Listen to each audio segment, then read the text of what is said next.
Can these Roman chamomile plants be saved? I don't know. Let's find out.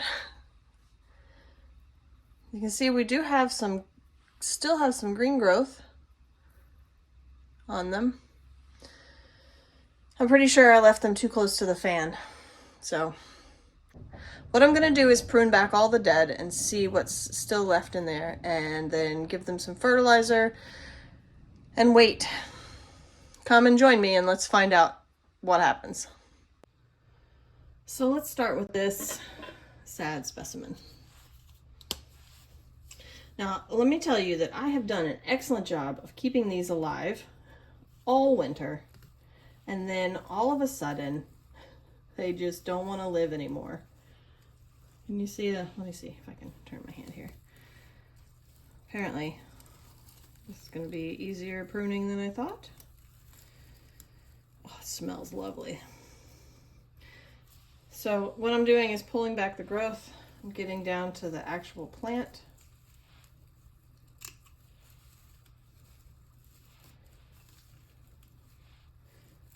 I'm just going to make some cuts. Much of the dead stuff is just pulling out. Well, I guess that's a good way to know what's still viable and what isn't.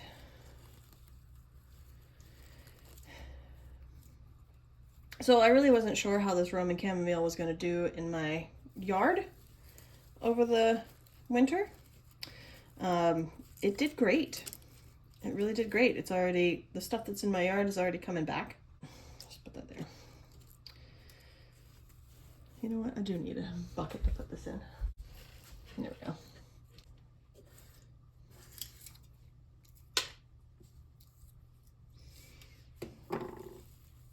Yeah, so the stuff that's outside is already coming back. So I may, if any of these survive, plant them up and just put them out in the garden.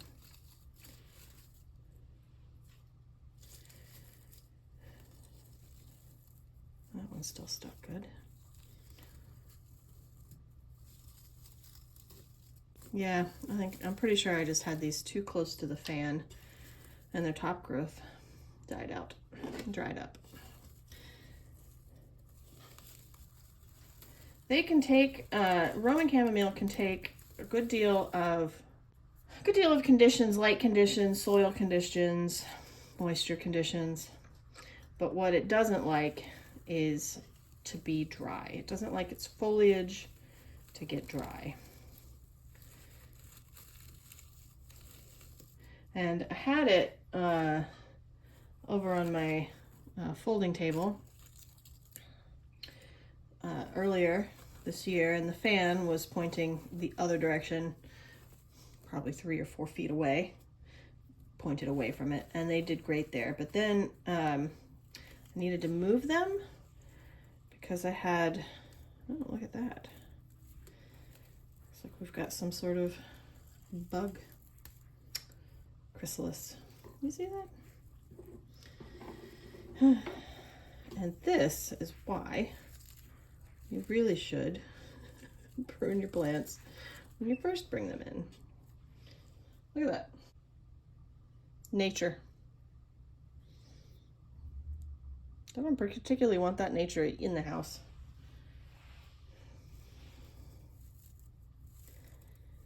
All right, so yes, so then I had to move them because I needed the window light, and these don't need that much light. So I ended up moving them closer to the fan, but still behind the fan where it wasn't blowing. But I didn't like it very much over there, so that one's top growth is a goner. Still feels pretty firm down in the roots though. This whole stem is hollow though, so I'll trim that off.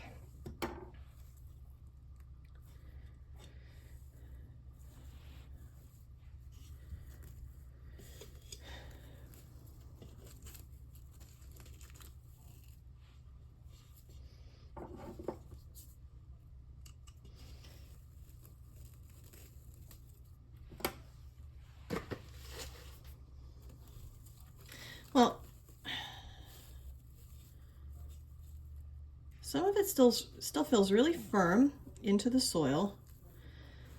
So I'm gonna give it some fertilizer.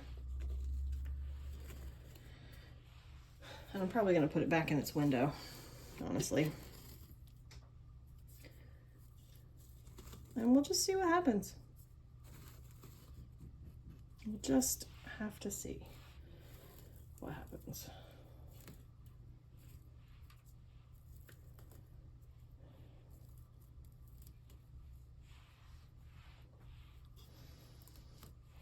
These are great. I wonder if you can reroot. Roman chamomile. Like if I could just take that and propagate it. Probably.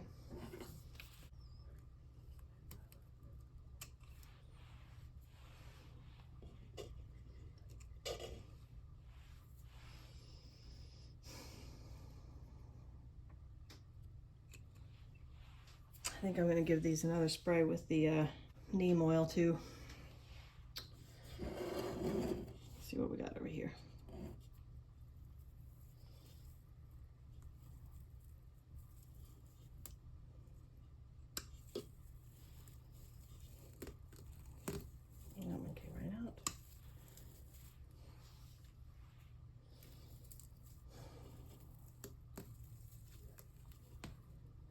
All right, so this is what we're left with. The soil still has some moisture in it, but not a lot, so that's good. They're not overwatered.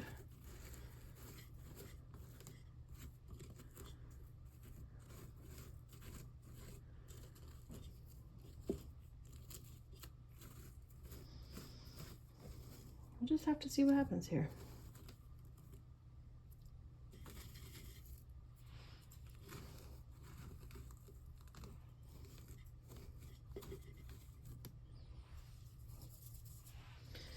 Okay, that's one sad plant. Number 2 sad plant. Oh, there's an acorn in this one. Oh, this one's worse. And the flies. Excuse me for a moment. I'm not too proud to admit that I have fungus gnats. Honestly, most of us do, especially towards the end of the season. This one is definitely too wet, too much moisture in there. I don't even know if this one is going to be able to be saved. Maybe. This still feels pretty firm. So I'm going to get some of this off, and then I'm going to set this one aside and finish pruning it. I'll spray it first before I get into the soil. So indoors, I use a neem oil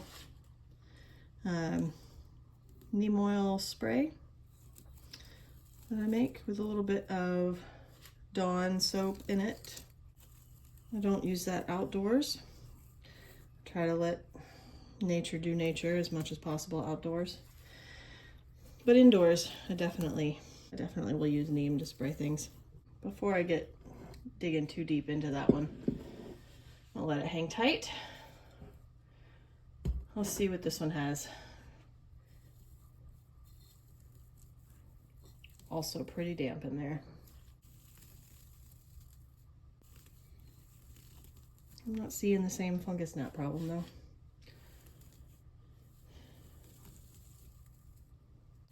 Oh yeah, there might be a couple. It's hard to tell if they're not coming off the other plant or this one.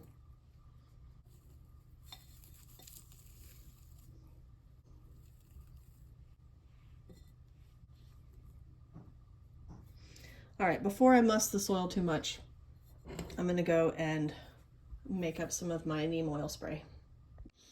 Okay, I got my spray. Give it a good shake. I have a video on how I make this neem oil spray. I'll link it in the in the description.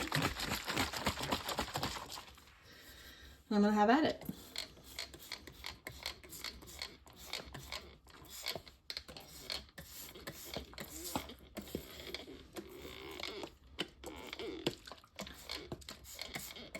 Right now I'm doing the soil because I'm not going to necessarily do the foliage because I'm still sort of cleaning that off. But I want to at least slow down any fungus gnats while they're in my soil over here.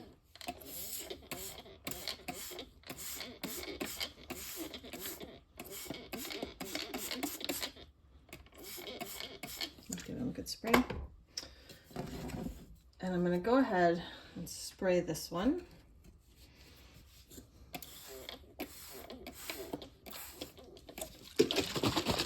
Shake.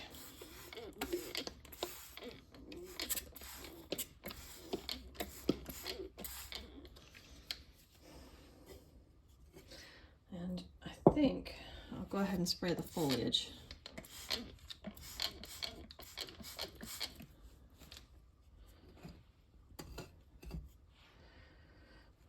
I would usually do this over my sink, spray the foliage, but in lieu of that, I'll just do it here. Give that a good spray.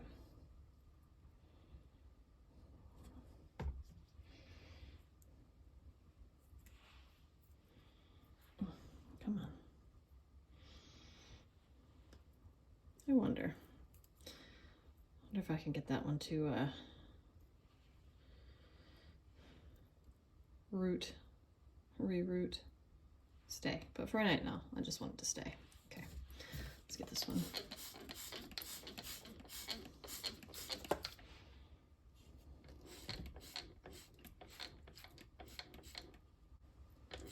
Okay.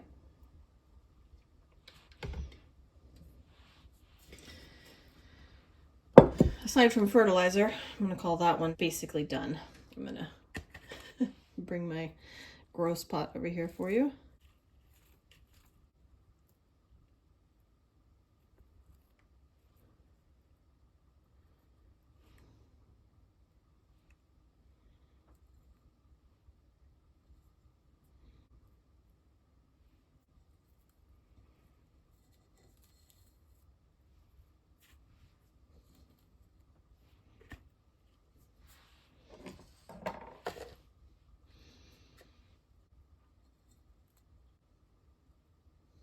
Acorn.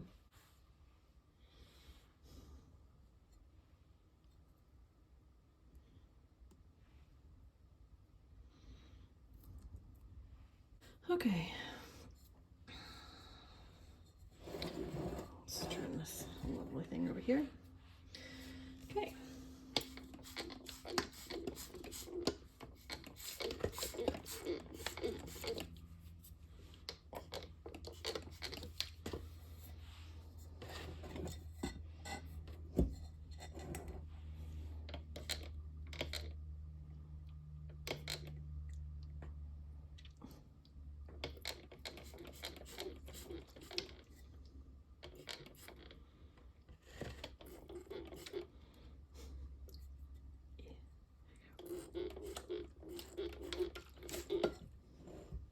Okay, I'm going to call that second one done.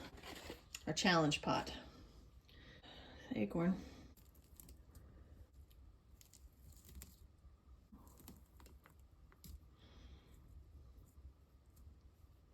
You can really feel the difference when something is well rooted in versus when it isn't. That's actually pretty well rooted in. I have hopes for pretty good hope for the stuff that's well rooted.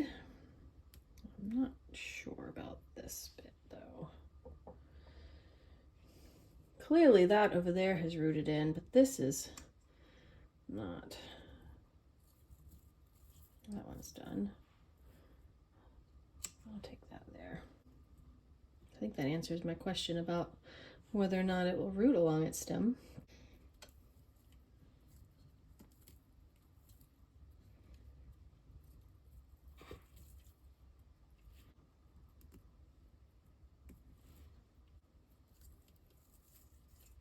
That one is just rooted in over there. That's great. I'm gonna let it stay. Gosh, and so is that.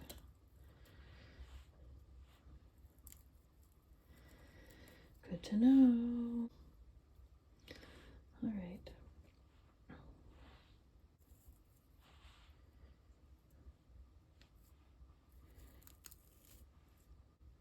Yeah.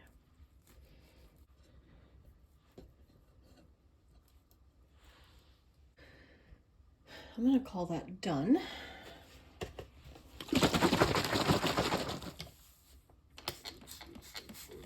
Get the foliage. The spray.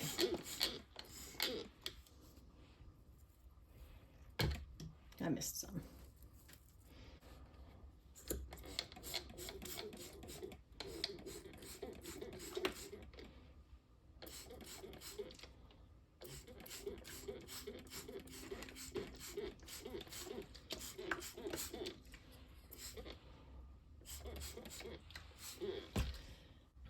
Okay.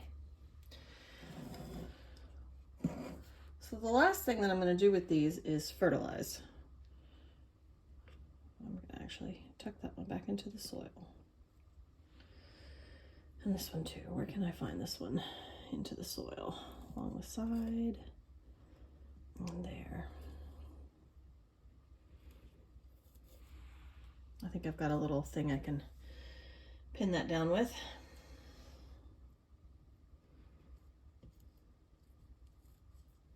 Could just put a little bit more soil on the top.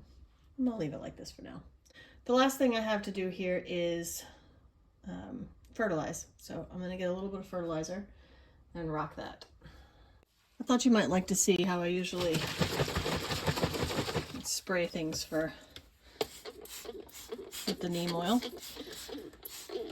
This is how I usually spray for neem oil, with neem oil.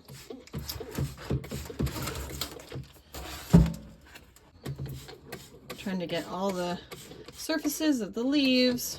I have had some spider mites, I think. And I want to get the surface of the soil for the fungus gnats. Always give your mixture a good shake. So one of the things that I'm doing here is spraying it so that the overspray ends up on the other plants.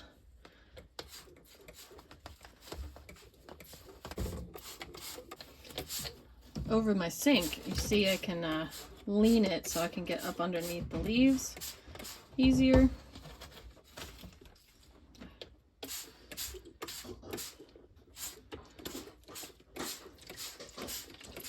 Okay, that's pretty good. All right, we'll let that drip. Get in the soil, get in the undersides of the leaves, and the tops. Soil, tops, and the undersides. I'm gonna leave those in there for a minute and let them drip. I have my fertilizer and water in here, and usually I would bottom water, but because it's got the fertilizer in it, I kind of want to just let it seep down from above.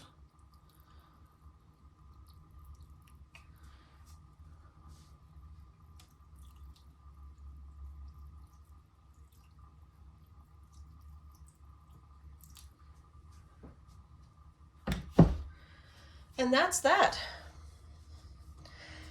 Wish them luck, everybody. Bye.